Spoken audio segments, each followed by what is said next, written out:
அப்போ மக்களுடைய பணத்தை எடுத்து உங்களுக்கு சேர வேண்டிய பணம், உங்க நம்ம விவசாயத்துக்கு வர வேண்டிய பணம், இந்த ஏரி திட்டம் 650 கோடி ரூபாய் இருந்தால் தர்மபுரி மாவட்டத்தில் இருக்கிற 10 அணைகள் நிரம்பிவிடும்.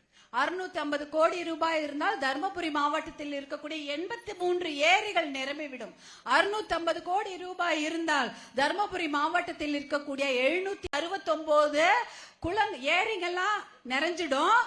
அப்ப தர்மபுரி மாவட்டம் வளமாகிவிடும். ஆனா அதுதான் நடக்க கூடாது. அப்படி வளமாயிடுச்சுன்னா நீங்க என்ன பண்ணுவீங்க? மறந்துடுவீங்கன்னு சொல்லிட்டு உங்களுக்கு ஞாபகப்படுத்துறதுக்கு எலெக்ஷனுக்கு மட்டும் 5000 ரூபாய் கொடுத்து ஏமாத்த பார்த்திருக்கிறாங்க. அதான் இப்ப நடக்குது. 5000 ரூபாய் நீங்க யோசிச்சீங்க, நீங்க எல்லாம் மகளிர் தானே, வீட்டு கணக்கு எழுதுவீங்களா? எழுதுவீங்களாமா? ஒரு பேப்பர்ல எழுதுவீங்களா? என்ன செலவாச்சு, பால் கணக்கு, மின்சார கணக்கு, காய்கறி, பருப்பு வாங்கின காசு, அடிபட்டாலோ திடீர்னு ஏதாவது உடம்பு சரியில்லைன்னா மருத்துவருக்கு செய்த கணக்குன்னு எழுதுவீங்களா? இல்லையா? எல்லாத்தையும் எழுதுவீங்களா? எழுதுவங்க. 5000 ரூபாய் எத்தனை நாள்ல செலவாகுதுன்னு பாருங்க. இப்பயே அந்த காசு இருக்காது. என்ன ஏதோ லீவ்லாம் வரலையா? வந்தா என்ன ஆயிடும்? 5000 ரூபாய் எங்க போயிடும்? ஒயின் ஷாப்புக்கு தானே போவோம். மாசம் கொடுத்த 1000 ரூபாய் உங்கள் கணக்கில் இன்னும் இருக்கிறதா? பொங்கலுக்கு கொடுத்த 3000 ரூபாய் எங்க போச்சு? ஒயின் ஷாப்புக்கு போயிடுச்சு. இந்த 1000 ரூபாயும் அங்கதான் போகும். அதே தான் நடக்கும்.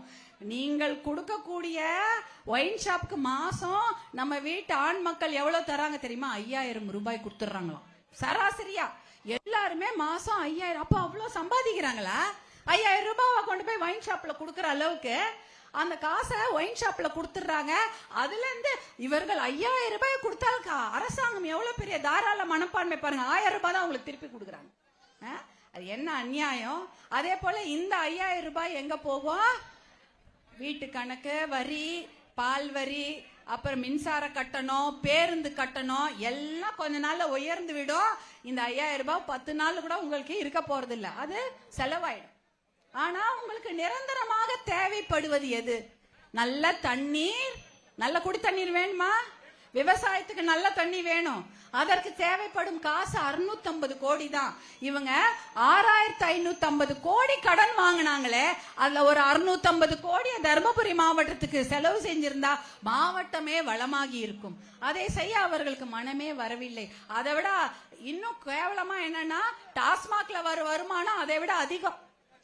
கிட்டத்தட்ட வருஷத்துக்கு 1000 கோடிக்கு மேல தர்மபுரி மாவட்டத்துல குடிக்கிறாங்க. அதுல ஒரு பாதிய செலவு செஞ்சிருந்தா கூட நம்ம ஆண் மக்கள் கொண்டு போய் டாஸ்மாக்ல செலவு செய்யற காசை கொண்டு வந்து தர்மபுரி மாவட்டத்துக்கு செஞ்சிருந்தா கூட இத்தனை நேரம் அந்த மாவட்டம் 2 வருஷத்துல வளம் பெற்றிருக்கும். ஆனா மனசு இல்ல, மனசே கிடையாது.